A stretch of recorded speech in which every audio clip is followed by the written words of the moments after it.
Yeah, Rue says you should use glue.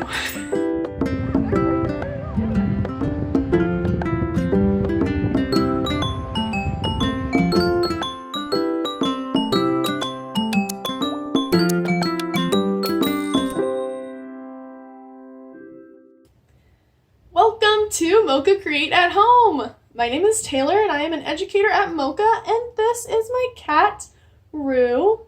If this is your first time joining us, welcome, and if you've been with us before, welcome back. During Mocha Create at Home, we learn about the museum, our mission, what we document and share, and we make an art project together. Today, Rue and I are very excited because we are going to be making kites to celebrate the Qingming Festival. Before we really get started, I want to say that this officially marks 1 year of Mocha Create at Home. The very first video that we put out in 2020 was all about Qingming.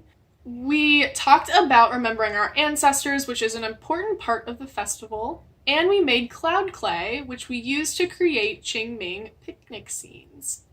Qingming literally means clear or pure brightness, and while remembering and honoring the past is an important part of this festival, today we'll be focusing more on looking forward and celebrating the start of spring.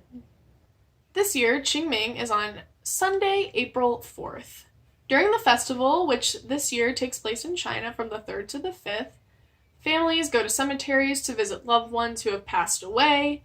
They have picnics, take walks, plant seeds, and play spring games like tug of war, badminton, or egg balancing races, just to name a few examples. A lot of people also celebrate the nice weather by flying kites, so today we will be making our own kites. The kites that we'll be making today are super simple and really cute, I think.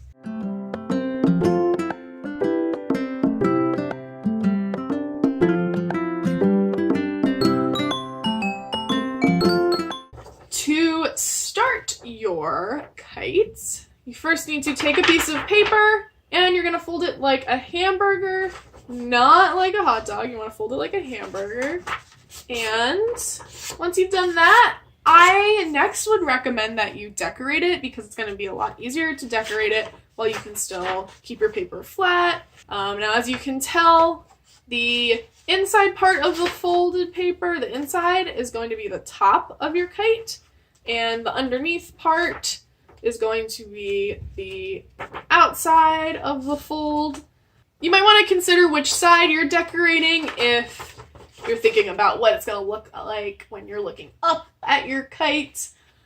The fold in the middle is also helpful if you want to make your design symmetrical or the same on both sides. So I'm going to go ahead and decorate my kite. A few moments later. Alright, I'm all finished.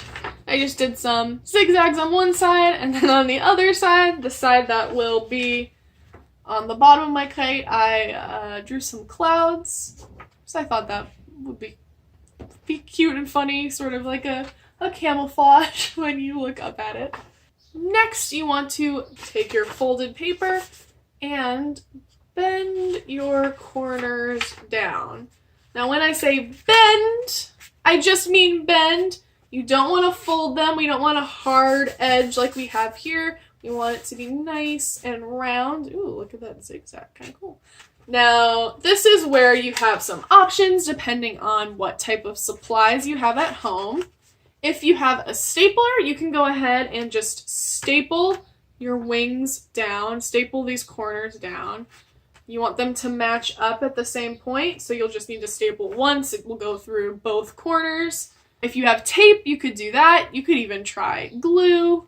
You can also combine this step with our final step, which is adding a hole and attaching our string. If you want, you can just add your string and your hole right here where your corners are. That's actually what I did with my example. As you can see, I hole punched right through these corners here, and I just tied my string on right there. I added some tape to reinforce it just to make sure that the string wouldn't like pull too hard and wouldn't rip my kite.